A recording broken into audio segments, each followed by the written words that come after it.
The best way that you can learn English by yourself is by reading. It's something that everyone does, but nobody seems to talk about. Like, every native speaker who's learned the language well, and they've read, including me.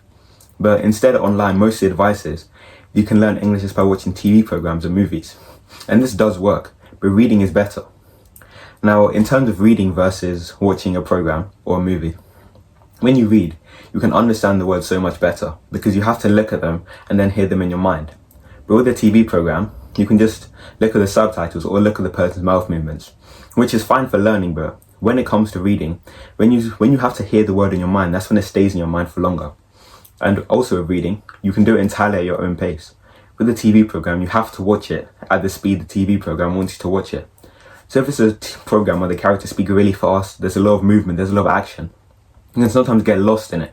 But with a book, if you miss a word, you don't understand a word, you can just look back at the word, or you can go back a page or look at the last chapter to see a word. With a TV program, you have to skip back. Like, you can just skip back to look at it, but it's still gonna come at you fast. But when you're reading, you just hear the words slowly. And that's another thing with reading. When you hear the words in your mind, that's when they stay in your mind. With a TV program, they can just come and be gone. But with reading, you have to, in order to understand the book, you have to understand the words. So reading, it forces you to learn every single word. Not learn the word, but to be able to recognize the word and hear in your own mind. And so when it comes to reading, what kind of books should you read? Well, again, I've said in another video, but I'd recommend fairy tales. It's because with fairy tales, they use simple everyday words that you're going to hear when you speak to English speakers. It's not like they're not overly complex by any means. And another thing with fairy tales is that they're simple stories. So to understand them, you don't have to know every single word off by heart. Even if you just understand 80 or 70% of the words, you can still enjoy the story. And that's another thing, that they're simple stories, they're enjoyable. They're easy to read even if you don't know the whole language, which you're obviously trying to learn. And when you're reading these books, I don't want you to think, oh, it's a children's story, it's simple. You might even know the story in your own language. You can just skip through it. But that's not what's going to help you learn English.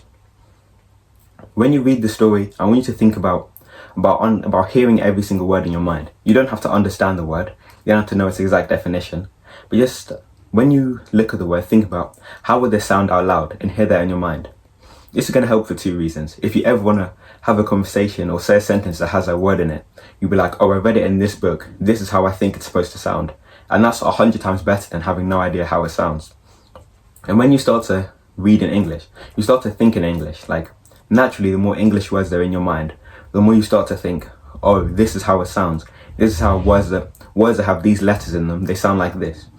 Your thought process starts to be in English, and that's so much better. That's going to help every aspect of your English. Just thinking in English, it's such a game changer. When you start to think in a language, you know the language at that point. So reading fairy tales and making sure that you understand every single word, that's what's going to help your English so much.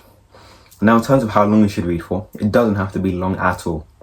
You can read for just 5 minutes a day is going to help you. But during those 5 minutes, you have to remember, hear every single word in your mind. You don't focus on, obviously understand the words, but that's not your main focus. Your main focus is just hearing the word in your mind.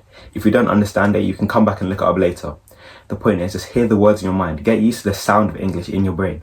Because when you want to speak or you're having a conversation and you hear someone use a word you don't exactly know, but remember, oh, it sounds like what I read in that book. Or when you want to say a word that you don't know 100%, be like, oh, it's similar to what was in that book. So I think I know this. So I think it sounds like this. This is how I'm going to pronounce it.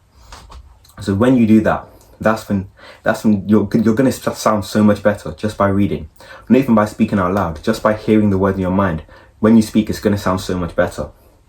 So like I said, if you read fairy tales in English and you start to hear the words in your mind, start to break them down, start to think about how they will sound in your brain, when you come to speaking, it's going to be so much easier.